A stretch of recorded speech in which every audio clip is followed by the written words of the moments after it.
Beleza, Lucas, mas como que eu faço essa construção de portfólio de fato? Como isso é feito? Você vai seguir alguns pilares muito básicos. Primeiro, aqui, dificilmente, se você estiver fora do mercado de trabalho, você vai ter contextos onde você pode apresentar um problema super real que você resolveu dentro de uma empresa. Às vezes você não vai ter esse tipo de oportunidade logo no início da carreira, então você vai precisar procurar oportunidades acadêmicas.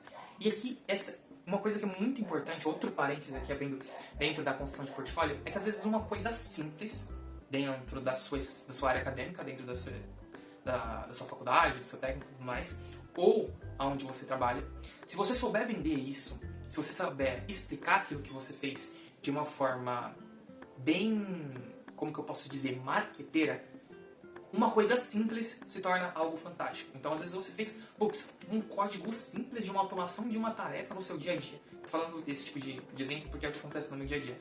Aquilo é simples. Às vezes para você é simples também. Mas se você explicar para as pessoas que são leigas de uma forma bem, como que eu posso dizer, marqueteira mesmo, cara, aquilo que era simples pode se tornar algo sensacional aos olhos de uma outra pessoa que está te olhando. Então, esse ponto na construção de portfólio, ele é simplesmente sensacional. É por isso que eu falo para vocês fazerem isso o tempo todo. E aí o seguinte, pensando na área acadêmica, que é a realidade da maioria do pessoal que me segue aqui, mas a gente pode pensar no mercado de trabalho também, como no exemplo que eu dei. Na hora de você construir um projeto, ele vem de uma ideia, ou ele vem de um problema. Então, às vezes o professor te dá um problema, ou às vezes você precisa idealizar alguma coisa. Então, vou dar um exemplo. Na matéria de... Como que era o nome da matéria? Era controle supervisório da faculdade.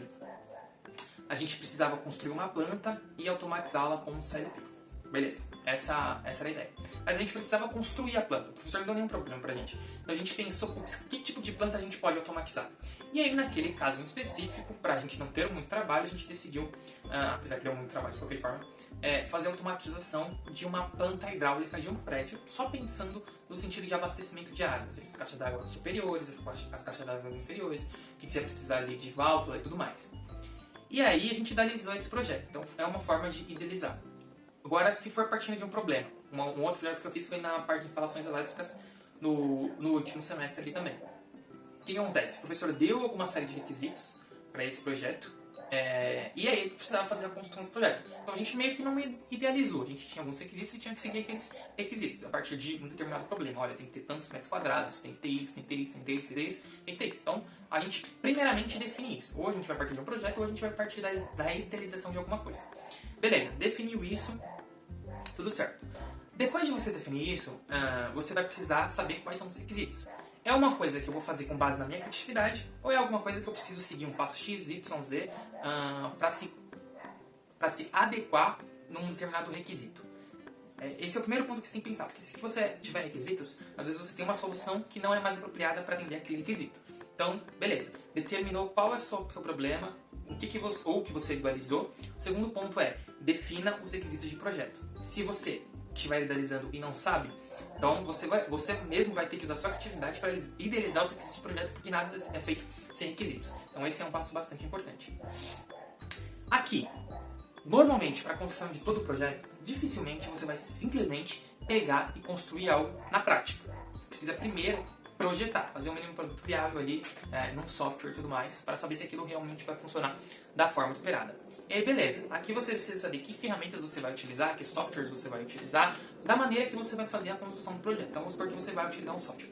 No caso da planta hidráulica que a gente utilizou um software online ali, fez a planta elétrica e tudo mais. No caso das instalações elétricas, a mesma coisa, a gente decidiu usar um software e foi projetando. Na hora de projetar, tem um passo muito importante. Com base nos requisitos, você precisa fragmentar o projeto em vários steps. Então, dentro de instalações, tanto dentro do projeto de instalações elétricas, quanto dentro do projeto de controle supervisório, a gente tinha alguns passos para seguir. Então, a gente tinha que desenhar a planta baixa. Depois de desenhar a planta baixa, a gente tinha que ver os materiais que a gente ia utilizar, as especificações desses materiais, tudo que eu estou falando aqui para vocês. Fazer o cálculo de qual fiação vai ser utilizada e tudo mais, para a gente, na hora que for fazer o projeto final, de fato, prático, a gente saber o que comprar na hora de montar. Depois a gente tinha que fazer, como é que a gente vai controlar isso daqui? Então a gente ia lá e montava o diagrama, via se aquele diagrama funcionava da maneira adequada, depois a gente testava em software, fazia todas as considerações que fossem importantes ali. Então, por exemplo, pensei de uma determinada forma, dessa determinada forma não funcionou, então preciso fazer ajustes.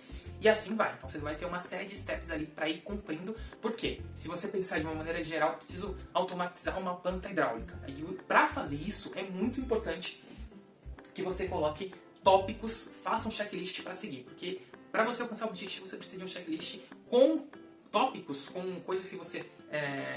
bullet points que você colocou, que sejam fáceis de ser feitos, que sejam menores e sejam palpáveis para que você realmente tenha avanço. Isso é muito importante.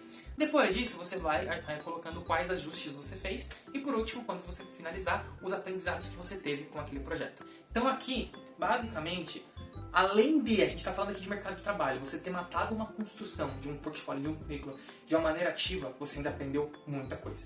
Então, na hora de você construir esse tipo de projeto, pense em todos esses detalhes, porque todos esses detalhes, na hora de você mostrar para o empresário, para o empregador, você vai sair em vantagem na construção do seu portfólio. Beleza.